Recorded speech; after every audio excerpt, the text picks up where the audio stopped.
அமைச்சர் கீதா ஜீவன் நம்மோடு தொலைபேசியில் இணைந்திருக்கிறார். சமூக நலத்துறை மற்றும் பெண்கள் நலனுக்கான அமைச்சர் மாண்புமிகு கீதா ஜீவன், இந்த தீர்ப்பு பற்றிய உங்களுடைய பார்வைகள்.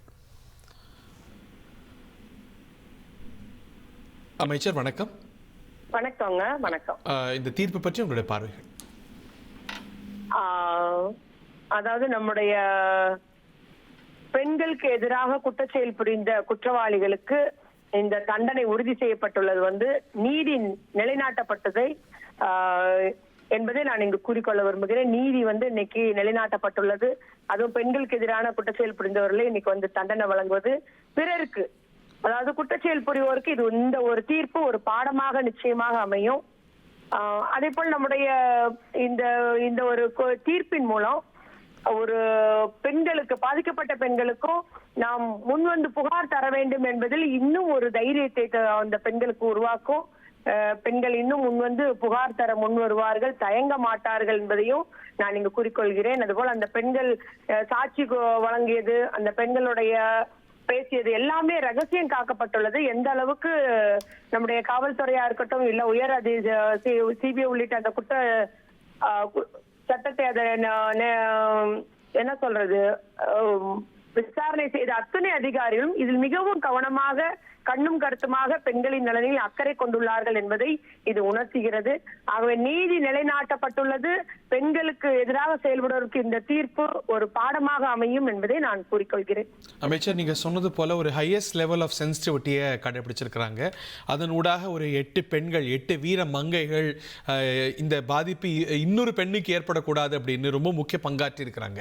பட் இது ஒரு ஒரு இயல்பா இருக்குன்னு நினைக்கிறீங்களா சொசைட்டியில?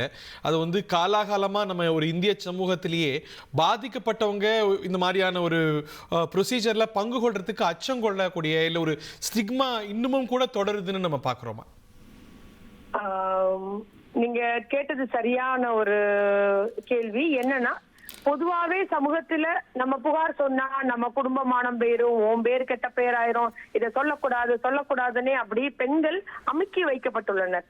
அந்த என்ன ஒரு குற்றச்செயல்னாலும் காலகாலமாக உள்ளது. ஆனால் தற்சமயத்தில் அந்த நிலை மாறி வருகிறது அப்படின்னு நான் உறுதியா சொல்வேன். மற்ற இடத்துல எப்படி இருக்குதோ தமிழ்நாட்டுல அந்த நிலை மாறி வருகிறது. நம்முடைய இந்த ஆட்சியில கடந்த 4 வருஷமா அதை மாற்றப்பட்டு வருகிறது. நீங்க தைரியமா புகார் கொடுங்க. உங்களுடைய பெயர், முகவரி, போட்டோ உள்ளிட்ட அத்தனையுமே ரகசியம் காக்கப்படும், வெளியே தெரியாது. ஆனா அந்த குற்றவாளிகள் மீது நம்ம அரசு உரிய நடவடிக்கை எடுத்து தண்டனை வாங்கி கொடுக்குன்ற அந்த விழிப்புணர்வு பிரச்சாரத்தை தான் சமூக நலத்துறை செய்து வருகிறது.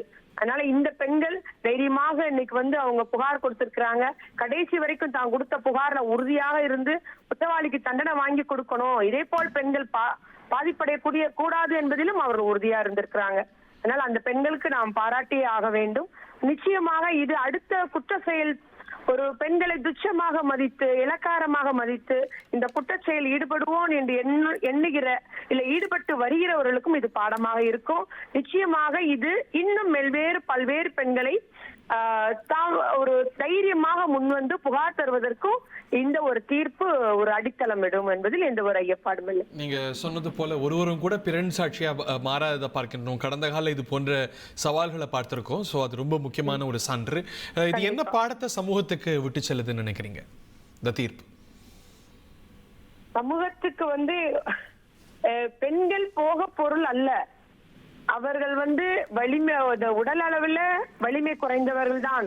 ஆனா அவர்களை நாம் போற்ற வேண்டும், சம ஒரு உயிராக எண்ண வேண்டும் என்பதை இதில் விளங்குகிறது. ஆகவே இது அந்த குற்றச்செயல் ஈடுபட்டுள்ள அந்த ஆடவர்களுக்கு இல்ல இவர்களை போன்றவர்களுக்கு பெண்களை மதிக்க இனி கற்றுக்கொள்வார்கள்.